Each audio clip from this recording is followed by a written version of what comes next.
Hey folks, welcome back to Bullets and Brass. Today we are continuing our discussion about tactical gear, specifically second line, but we're starting with armor because your armor determines a lot of your other gear. You gotta know what size you're gonna wear, you gotta know what kind of armor you're gonna wear, and then you've kind of gotta juggle the weight with your other stuff because too much it just doesn't work. Later videos, we'll get into other gear, we'll get into your plate carrier, your chest rig, different kinds of equipment you might want to mount on it, why you might want to put things certain places, certain features you might want. You get the idea.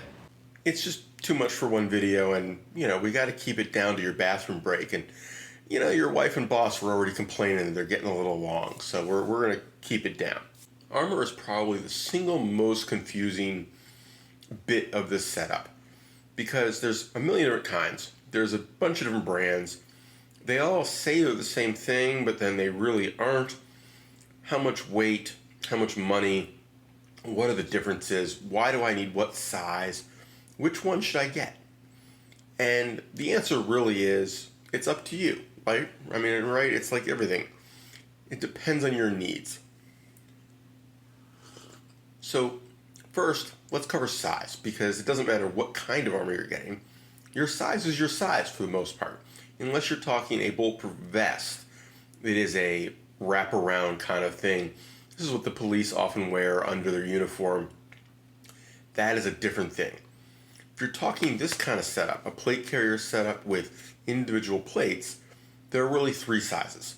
There's 10 by 12, 11 by 14, and 8 by 10. Unless you are a particularly small guy, you probably don't need 8 by 10. That's really women, teenagers, that kind of thing. 11 by 14, 10 by 12, very common. What you're measuring is nipple to nipple. It's literally how you do it. And that is your measurement for the width of the plate. The length of the plate is going to be determined by that. But really, it's from the top of your sternum to your belly button. And in my case, my plate is a little short, right? My belly button's here, end of my plate's here, and I'm at about the right height. I mean, that's about the right spot, height-wise. I've got about an inch short. But width-wise, it's right. And you want to be able to do this. You want to be able to shoot in an isosceles stance and not have an issue. So, it is what it is. Don't go too wide. You will regret it. Just like weight, too wide is too much of a problem. There are different cuts. You can get ones that are a steeper cut up here. Shooter's cut, swimmer's cut, things like that. They help, but you got to figure that out. My suggestion, if you have the option, try on a bunch of different stuff. It helps. The next thing you're doing is determining whether you want pistol or rifle plates. I'm currently wearing soft pistol plates. They are more flexible. You can see it kind of bends. They're lighter, they're thinner, they're more comfy. Rifle plates are much heavier, much thicker. They do not bend unless you get the very rare soft plates for it. If you're shopping for that kind of stuff, you're way past this video. But you got to decide what rating you want. And then more specifically, inside that rating, do you want anything extra above and beyond that rating? And the ratings are pretty simple. They seem more complex than they are. 2A, nobody freaking uses it anymore. Throw it out.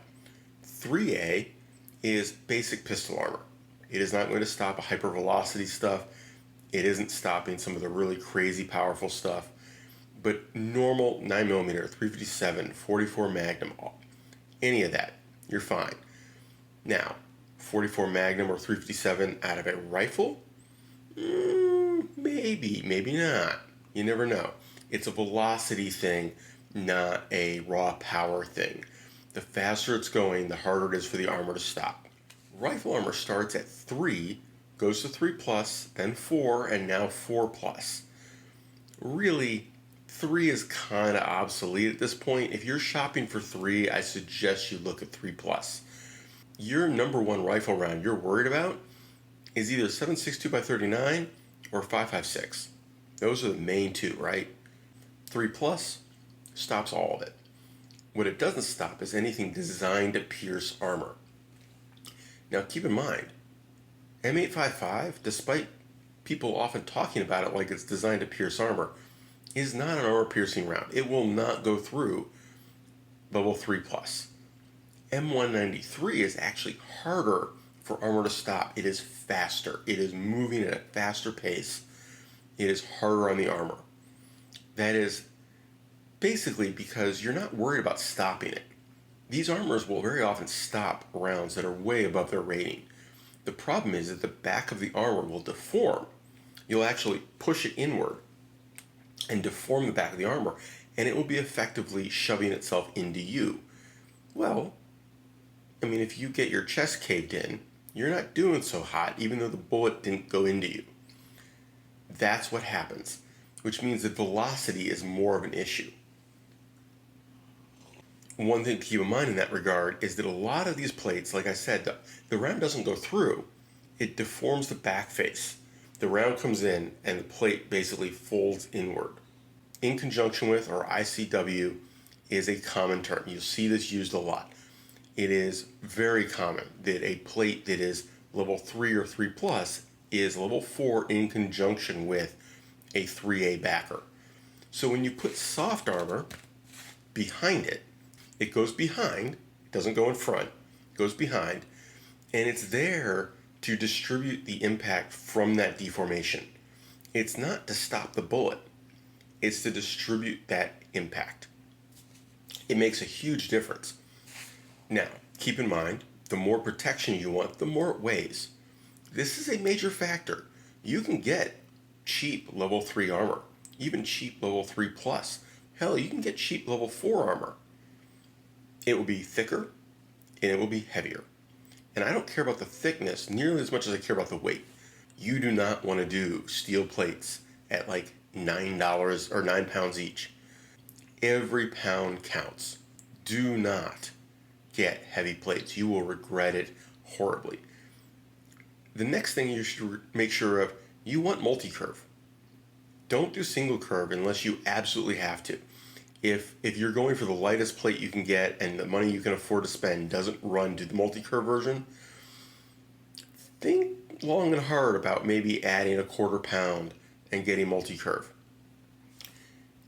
It makes a big difference in comfort. One of the reasons soft plates are so comfortable is that they fit to you. Multi-curve plates fit the human body much better than a single curve. Single curve, they're flexed this way, okay? They're flexed like that. They're not flexed this way. And that makes a big difference in the comfort. It makes a big difference in how it fits to your body. We are not a board. We are not a flat up and down shape. Even if you look like you are, even if you have total, flat abs, six pack, whatever, trust me, multi-curve will fit better. On your back, it's not about when you're standing here at attention. It's when you lean over, your single curve plate is now trying to get, stick up in the back. It's annoying. It's a pain in the butt. Multi-curve. Just do it. Anyway, that is it. Thank you very much. Take care, guys. Have fun. Stay safe. And wear your armor. Get some practice in it. Go to the range in it. Take a drive. Do some chores. Get used to wearing your armor and doing things. It changes how you move. It changes how things work. Practice. Get some training.